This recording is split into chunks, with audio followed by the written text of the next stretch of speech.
Honey, I'm fixing to tell y'all something. Hey everybody, welcome to Every Little Thing Gypsy. I hope everybody's doing good today. I am going to go ahead and start back up on Storytelling 2. I didn't get to finish it. I think I did the video too long is what happened, and I was having trouble downloading it or uploading it because it was too long, so it cut some of the video off. So I'm just going to start with this was House of Pain, and also this house was a safe haven. So more so it was a house of pain, really. The house was very dysfunctional, but anyway, so we'll start with I think I ended the last one. We had to cut off about 10 minutes of it. So I had just given birth to my daughter, and I was in the hospital, and the doctor from the first part of that I talked about in Storytelling 2 had came in and brought a hamburger and a chocolate shake, one for me and one for him. Very sweet doctor. He took really good care of me. Anyway, he visited, he talked to me, I ate it, he left. A couple hours later, I started having a horrible headache. I couldn't even raise up this headache. I can't even explain my worst migraine I've ever had. This headache like topped it.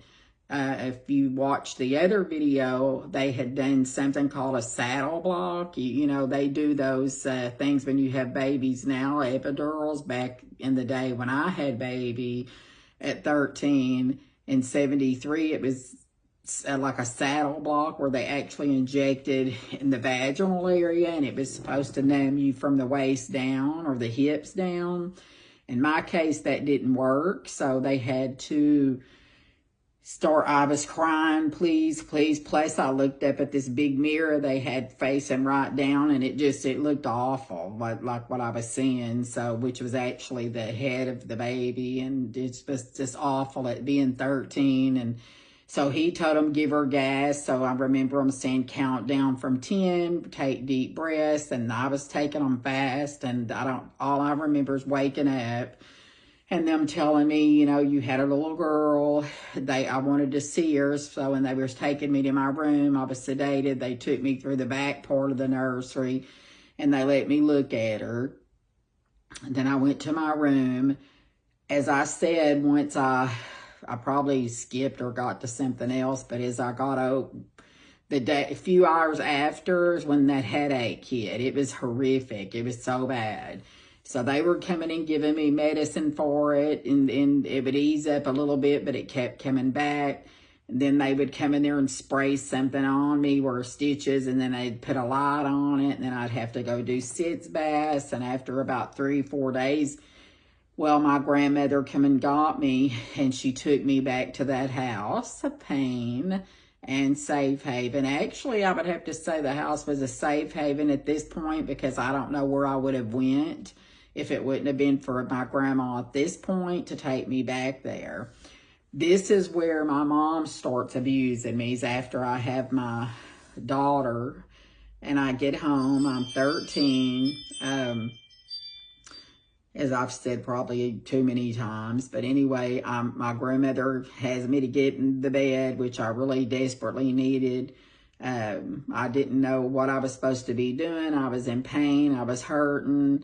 You know, I had, milk coming out here, things coming out everywhere, a new baby. I didn't know what I was going to do. I was scared, but I loved her so much, more than anything in the entire world.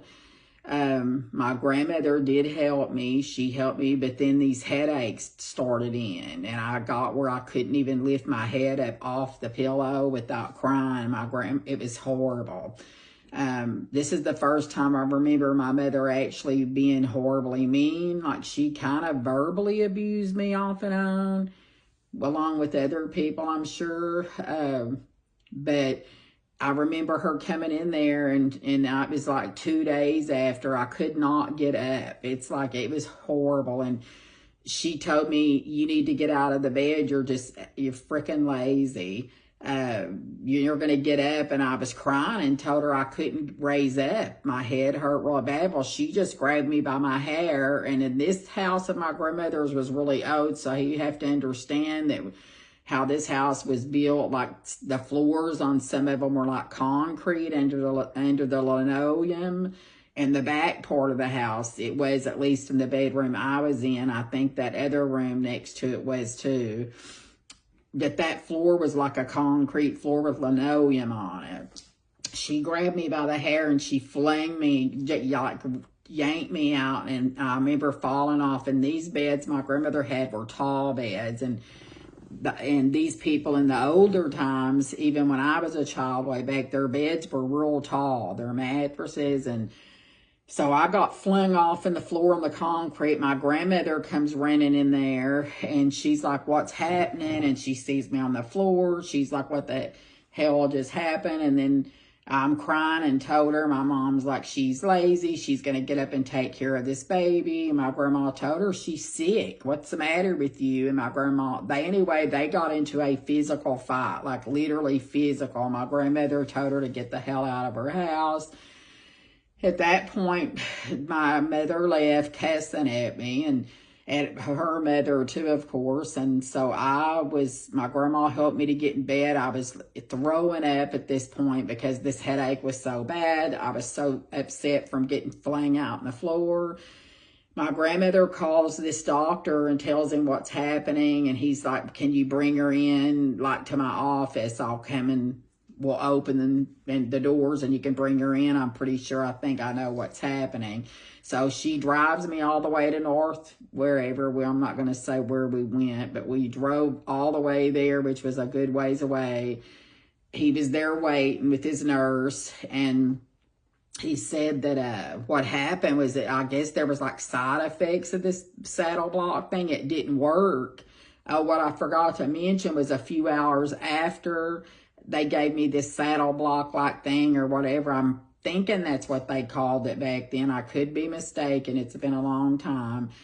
But a few hours after, when it was supposed to work as soon as they did it, but it didn't take effect for 2 hours after. So I was kind of paralyzed for 2 hours after from the waist down. So then the headaches, I was told y'all, started. But at this point, he's saying these are side effects from the headaches and that he's going to have to give me shots in my back to do something. I don't even remember what he did. It was something I had to, either he pulled something out with syringes, fluid, or he shot something in there. I don't know. I do know he deadened it, but it stung and burned. It hurt, but whatever he did, it worked.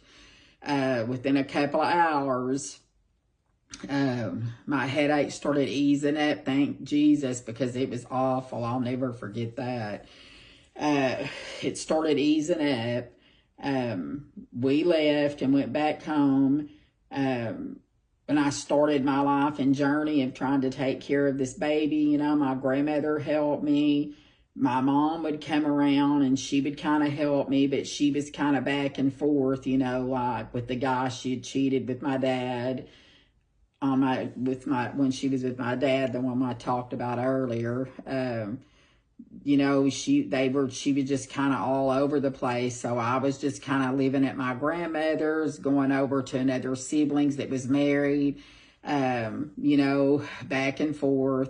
I mean, I can't remember exactly everything right now that went on in this house between then, and I just know I had this little baby, and the father of the baby would come in and out of the picture because of his mother would have him come. They'd bring some formula, you know, whatever. None of them care. But anyway, then they kind of were gone. My mom would help watch my baby every now and then. I was just a child, so I was still like trying to be this mother and take care of this little baby, but then I wanted to go have fun and be 13 and have kids, you know, and I didn't want to not have kids. I just wanted to be able to go have fun. I don't know what I wanted. I was little. I was a child myself, taking care of a child.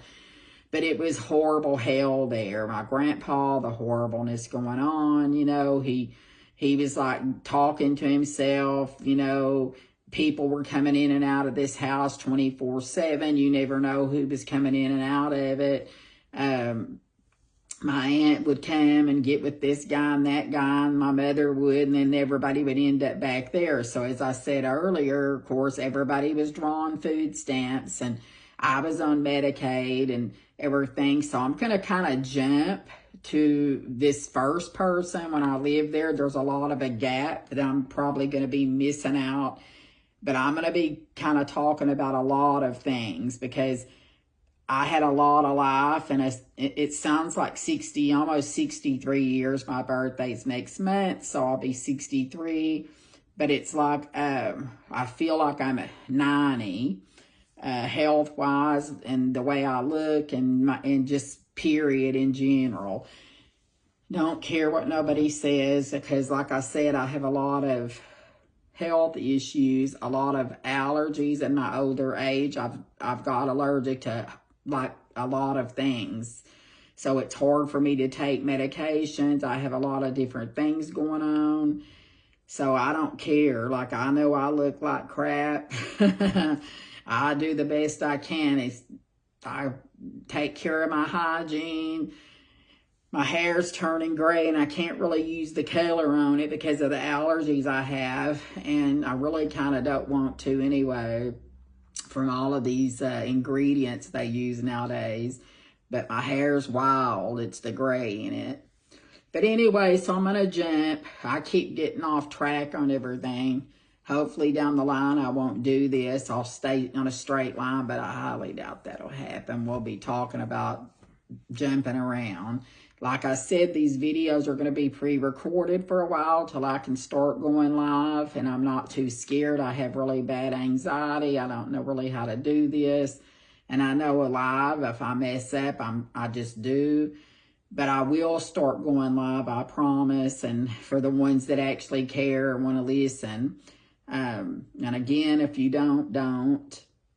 But anyway, I'm going to go to where my daughter was maybe around 1, because I was 15. So we're going to jump to when she was around 1 years old. I was over to siblings that was married, and her, or this sibling's spouse, had a best friend. I'm trying not to use names. As I go, I'll just use fake names on some little things that I can't get around without saying it. But right now, we're just going to say this sibling, her spouse, had a friend that was one of the best friends that kind of took an interest in me. I was 15, and I'm pretty sure this person was around 22.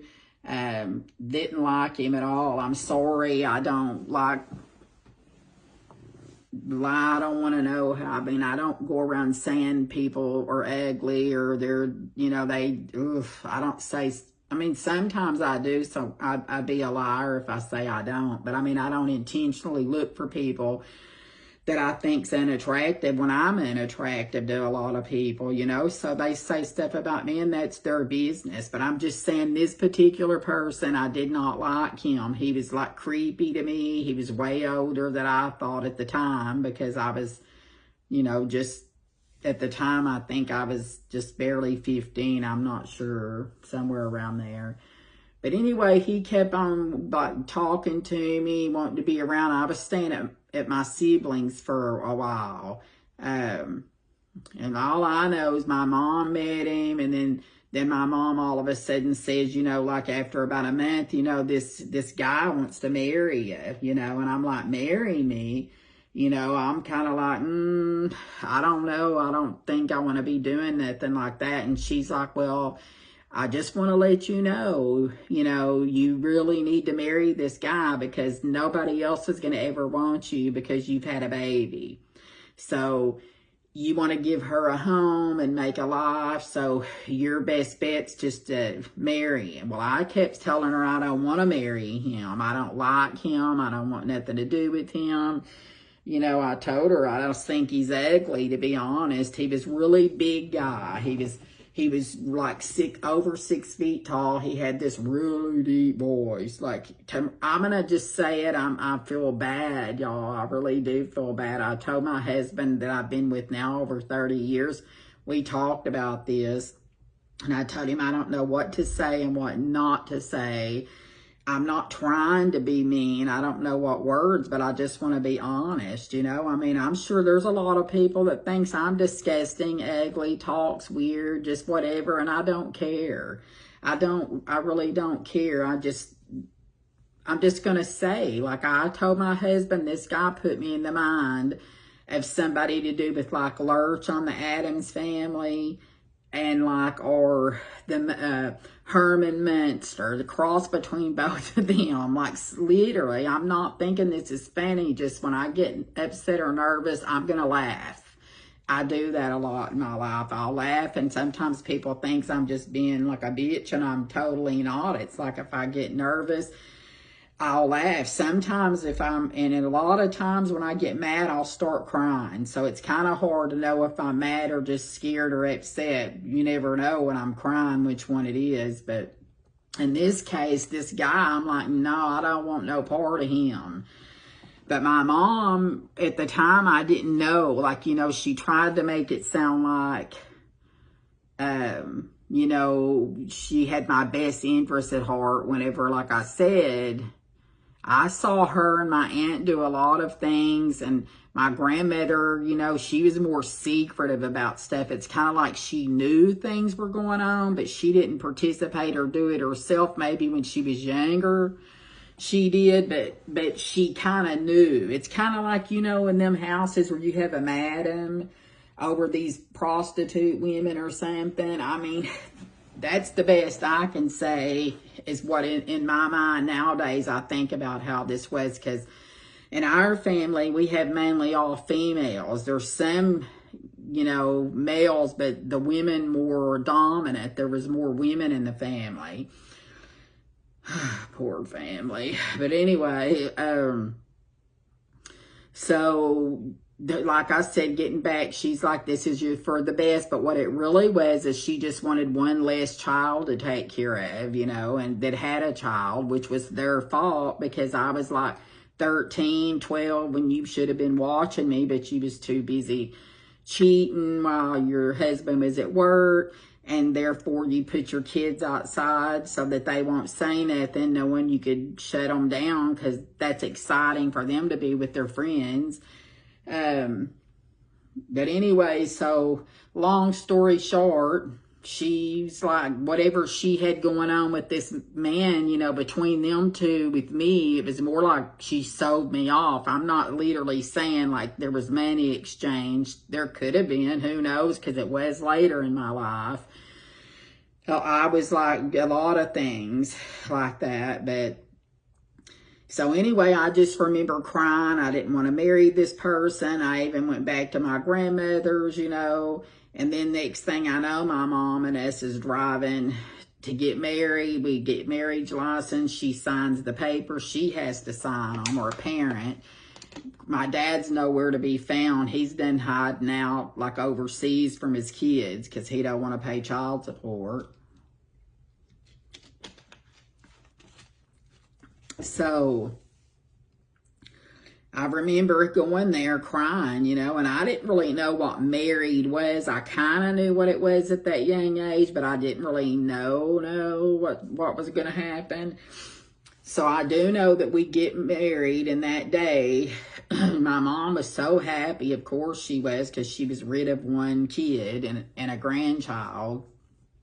So we go back to my siblings where I had been staying with them, and I remember that we stayed the night there that night that we got married, because I wouldn't leave. He kept wanting me to go, you know, I don't even remember exactly where he wanted me, if we were going to go to, like, he had this big nice hotel. I think he was trying to rent an apartment, and I didn't want to have no part of it before the marriage, because he talked all this over with my mother.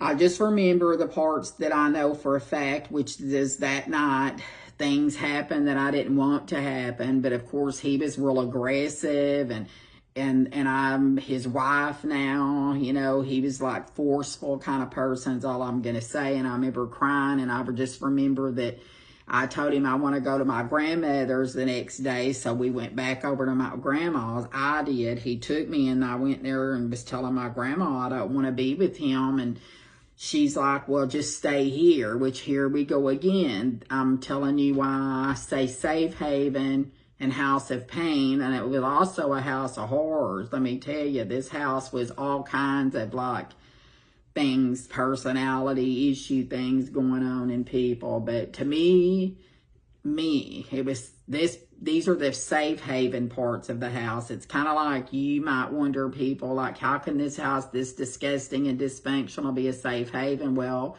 my grandmother, most part, cared about me and my daughter. And I guess with all of her mental illness and whatever she went through, her family was real secretive. So I just know a few things, which I'm trying to find other things out that I'll share down the line. But then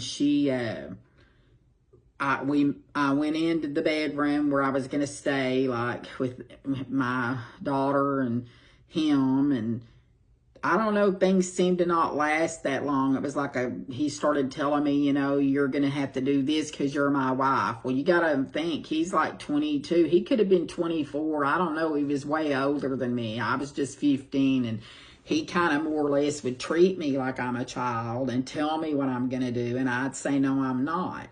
So then he just finally tells me after about a couple of weeks, I'm going to rent an apartment and you're going to move in. We're moving. And I said, no, I am not moving. And he's like, yeah, you are. So next thing I know, he comes back and he's saying he rented this apartment. And I told him, well, you shouldn't have did it because I'm not living with you. I ain't even going to be with you. And he's telling me, you know, well, you're going to have to go because you're my wife. And about that time, sometime around this thing going back and forth, the phone rang. My grandmother comes and tells him. He goes in there and comes back. He's just crying horribly, saying that something terrible happened to one of his best friends and that the person died. It was an accident at work. And I just know that he calls that night and says that he's gonna be at this family's all night. And I'm like, that's fine. So he stays there. The next day he comes back and he's all messed all up, crying, which I get it. He lost a best friend. I totally understand that. But then he's like, well, this funeral home where he's at, you can stay there all night long in the room with them if you want to. So that's what I'm going to do. I told him, you're going to go stay there all night with this person? Like, what, doesn't he have his family? Like, aren't they the ones that should be there? I mean, I didn't know. I was just young and I wasn't understanding why somebody would go do that. But that's me. I'm scared to death of them places. Like, literally saying scared to death. But anyway, so he stayed there, like at that place. And the second night he stayed, he came back and I told him, you know, look, if you're going to be staying at that place like that, it's kind of freaking me out and bothering me. You need to just go over to your mom's house and take showers over there. Leave your clothes over there, because it just was bothering me, this whole thing that was happening. I didn't understand why he wasn't letting the family, why he was staying there like that many days, not 24 hours around the clock like this. So he went on to his mother's. You know, my grandmother suggested too that he do that. He goes to his mom's, and then that's when he comes back, you know, like after 4 days, and he's like, well, we're moving now. And I'm like, no, I'm not moving anywhere. I already talked to my grandmother, you know, and we decided I'm not going to be with him anymore. I don't want to be with him. He makes me sick. I don't want him touching me. I was just basically gave away to him and forced into this situation. So I just was like, you know, told him I'm not going. And he's like, at least come and look at the apartment. It's a 2-bedroom. It's very, very nice. He said, they're brand new. He said, you know, I got some of the furniture I